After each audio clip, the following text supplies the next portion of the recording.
नमस्कार, आप देख रहे हैं बिहार समाचार और आज है 23 जनवरी दिन गुरुवार। चलिए नजर डालते हैं आज बिहार की ताजा खबरों पर।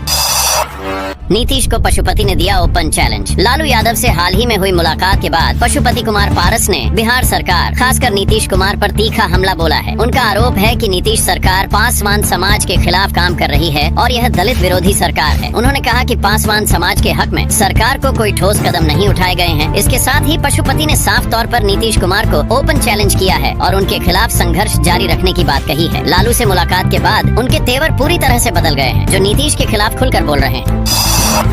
पटना आरा भभुआ इंटरसिटी में 3 एसी कोच की हुई शुरुआत। पटना बिक्रमगंज भभुआ इंटरसिटी ट्रेन में अब 3rd एसी कोच की सुविधा जोड़ी गई है, जिससे यात्रियों को उच्चतम सुविधा मिलेगी। इस कोच में कुल 24 कोच हो गए हैं, जिसमें जनरल कोच, SLR और 3rd एसी कोच शामिल हैं। पीरो से पटना या भभुआ से पटना के बीच 3rd एसी का किराया 505 रुपए रखा गया है, जो यात्रियों को आरामदायक यात्रा का अनुभव देगा। यह सुविधा खासकर वृद्ध और बीमार यात्रियों के लिए बेहद उपयोगी साबित होगी, जिन्हें सामान्य कोच में यात्रा करना कठिन हो सकता है। गया में होगा खरबों का निवेश, लोगों को मिलेगा रोजगार। बिहार सरकार ने गया में 1600 करोड़ रुपए का निवेश करने की योजना बनाई है, जिससे 1,10,000 लोगों को रोजगार मिलने का अनुमान है। इस परियोजना के तहत उद्योग, वाणिज्य, आवासीय, सार्वजनिक, अर्ध सार्वजनिक और लॉजिस्टिक क्षेत्र भी विकसित किए जाएंगे। पूरे परिसर में 3 किमी सड़क, सीवेज और कॉमन एफ्लुएंट ट्रीटमेंट प्लांट जैसी सुविधाएं होंगी, जो इस परियोजना को और आकर्षक बनाती हैं। एम्बुलेंस कर्मियों ने बिहार में मरीजों की बढ़ाई परेशानी, सरकार से रख दी ये मांग। एम्बुलेंस कर्मियों ने नई एजेंसी द्वारा डायल 102 सेवा के संचालन को लेकर सामूहिक हड़ताल का आह्वान किया है, जिससे मरीजों की मुश्किलें बढ़ गई हैं। कर्मचारियों ने अपनी वेतन, स्थानांतरण और अन्य मुद्दों को लेकर 6 प्रमुख मांगे रखी हैं, जिन्हें पूरा करने का दबाव बना रहे हैं। हड़ताल के कारण बिहार में सरकारी एम्बुलेंस सेवाएं प्रभावित हुई, जिससे विशेष रूप से सड़क दुर्घटना और आपात स्थिति में मरीजों को समस्या हो रही है। सिविल सर्जन कार्यालय ने मामले को गंभीरता से लिया है, लेकिन समाधान नहीं निकल पाया है।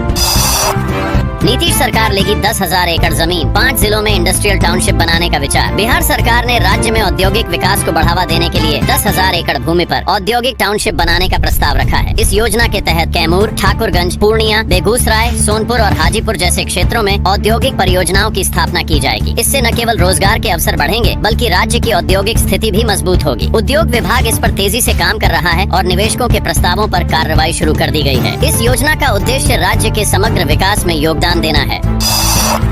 नीतीश सरकार ने प्रगति यात्रा के दौरान ड्यूटी से गायब पायलट को किया सस्पेंड। मुख्यमंत्री नीतीश कुमार की प्रगति यात्रा के दौरान ड्यूटी से अनुपस्थित रहने और जिम्मेदारी न निभाने के कारण विमान चालक सह उत्तरदायी प्रबंधक कैप्टन परिमल को बिहार सरकार ने सस्पेंड कर दिया है। उनका निलंबन अनुशासनहीनता और कर्तव्य में लापरवाही के कारण हुआ है। कैप्टन परिमल को हेलीपैड की अनापत्ति, कोऑर्डिनेट, फोटो और वीडियो हेलीकॉप्टर संचालक को उपलब्ध कराने का कार्य सौंपा गया था, जिसे उन्होंने नकारा। इसके अलावा सरकार ने पाया कि विमान संचालन में जरूरी कागजी कार्रवाई भी पूरी नहीं की गई, जिससे सरकारी विमान का परिचालन प्रभावित हुआ और अतिरिक्त खर्च हुआ।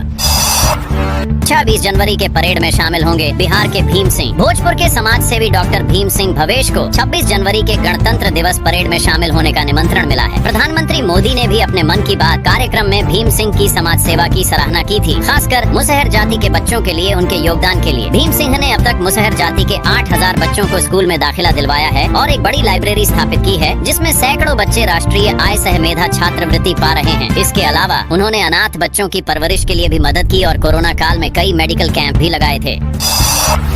गांधी मैदान में 15 विभागों की निकलेंगी आकर्षक झांकियां। पटना के गांधी मैदान में गणतंत्र दिवस पर 15 विभागों द्वारा विभिन्न सामाजिक और विकास योजनाओं पर आधारित झांकियां प्रदर्शित की जाएंगी। इन झांकियों में बिहार की प्रगति और सामाजिक परिवर्तन को दर्शाया जाएगा। खासकर मद्य निषेध और शराबबंदी से जुड़े प्रयासों को एक झांकी के रूप में पेश किया जाएगा, जिसमें परिवार के खुशहाल जीवन की कहानी को दिखाया जाएगा। इसके अलावा महिला सशक्तिकरण, खेलों में युवाओं की सफलता और अटल कला भवन जैसी योजनाओं की झांकियां भी प्रदर्शित की जाएंगी, जो समाज में बदलाव लाने के लिए अहम है।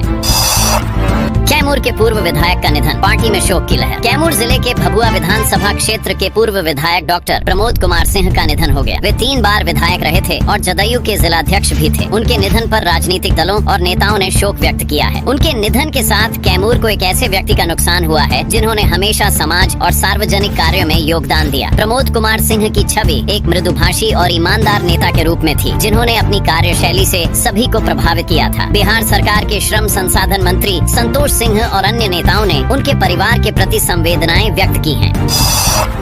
प्रयागराज महाकुंभ में भजन गाएंगी बिहार की बेटी माधवी, भागलपुर की बेटी माधवी मधुकर जो अयोध्या राम मंदिर कार्यक्रम में प्रसिद्ध हुई, अब प्रयागराज महाकुंभ में भजन गाएंगी। उनका भजन महाकुंभ के शुभारंभ में लाखों श्रद्धालुओं द्वारा सराहा गया है। माधवी की आवाज ने न केवल धार्मिक आयोजनों में बल्कि बड़े बड़े समारोहों में भी अपनी पहचान बनाई है। उनका भजन संस्कृत में है जिसे विशेष रूप से श्रद्धालु और भक्त पसंद कर रहे हैं। माधवी मधुकर की गायकी को न सिर्फ धार्मिक स्थल पर बल्कि समृद्ध सांस्कृतिक परिवेश में भी बड़ा सम्मान मिला है और उन्हें भारत सरकार द्वारा कई महत्वपूर्ण अवसरों पर प्रस्तुति का मौका मिला है। बिहार में 104 पुलिसकर्मियों का रोका गया वेतन। बिहार पुलिस ने स्थानांतरण के बावजूद अपने रिलीवर को केस फाइल न सौंपने वाले 104 पुलिसकर्मियों का वेतन रोक दिया है। इसके परिणाम स्वरूप 990 मामलों की जांच प्रभावित हो रही है। पुलिस अधीक्षक ने अधिकारियों को 24 घंटे में संबंधित केस फाइल सौंपने का कड़ा निर्देश दिया है ताकि लंबित मामलों का समाधान हो सके। ऐसे मामलों में पुलिसकर्मियों की लापरवाही के कारण न्याय में देरी हो रही है जो कि जनता के विश्वास को भी प्रभावित कर सकती है। बिहार में रिश्वत देने के लिए निगरानी ब्यूरो देगा पैसा। बिहार में निगरानी ब्यूरो ने रिश्वतखोरी पर काबू पाने के लिए नया कदम उठाया है। इसके तहत किसी भी सरकारी कर्मचारी द्वारा रिश्वत मांगे जाने पर ब्यूरो अपनी ओर से घूस की राशि मुहैया कराएगा ताकि ट्रैप करके आरोपी को रंगे हाथ पकड़ा जा सके। इससे पहले शिकायतकर्ताओं को अपनी जेब से घूस की राशि देनी पड़ती थी जो कोर्ट के फैसले तक फंसी रहती थी। नई व्यवस्था के तहत शिकायतकर्ताओं के पैसे को सुरक्षित रखा जाएगा और उनके पैसे फंसने की स्थिति समाप्त होगी जिससे न्याय व्यवस्था में सुधार होगा।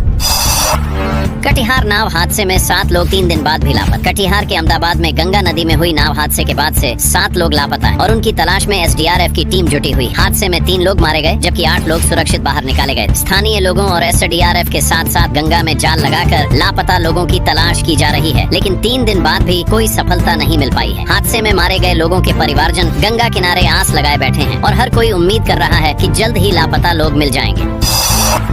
जीतन राम मांझी ने प्रधानमंत्री मोदी का साथ छोड़ने की बात को नकारा। केंद्रीय मंत्री जीतन राम मांझी ने मीडिया द्वारा फैलाए गए उस दावे को खारिज किया है जिसमें कहा गया था कि वह कैबिनेट छोड़ सकते हैं। मांझी ने स्पष्ट किया कि वह प्रधानमंत्री नरेंद्र मोदी का साथ मरते दम तक नहीं छोड़ेंगे और मीडिया द्वारा फैलाई जा रही अफवाहों से वह परेशान है। उन्होंने कहा कि मुंगेर में एक सभा के दौरान उनकी बात का गलत अर्थ निकाला गया था। मांझी ने मीडिया को चेतावनी दी कि अगर ऐसी खबरें फिर से फैलाई गयी तो वह कानूनी कदम उठाएंगे और प्रेस काउंसिल में शिकायत दर्ज कराएंगे।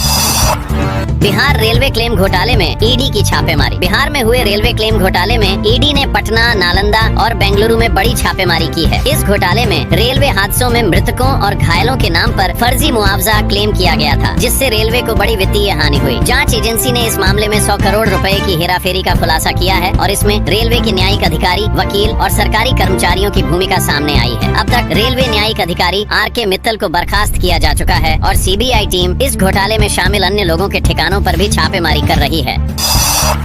कोटा का एक और संस्थान अब पटना में। कोटा का प्रसिद्ध कोचिंग संस्थान वाइब्रेंट अब पटना में अपनी 3 शाखाएं खोलने जा रहा है जो मेडिकल और इंजीनियरिंग के छात्रों के लिए एक नया अवसर प्रदान करेगा। इससे बिहार के छात्रों को अब अपनी शिक्षा के लिए कोटा या अन्य राज्य नहीं जाना पड़ेगा। पटना के राजापुर पुल, मलाई पकड़ी और नया टोला में ये शाखाएं खोली जाएगी जिससे राजधानी में ही उच्च गुणवत्ता वाली कोचिंग मिल सकेगी। संस्थान के निदेशक ने बताया कि नए सत्र की शुरुआत अप्रैल 2025 से होगी और नामांकन की प्रक्रिया 15 फरवरी से शुरू हो जाएगी। यह कदम बिहार में शिक्षा के स्तर को और ऊंचा उठाने में मदद करेगा।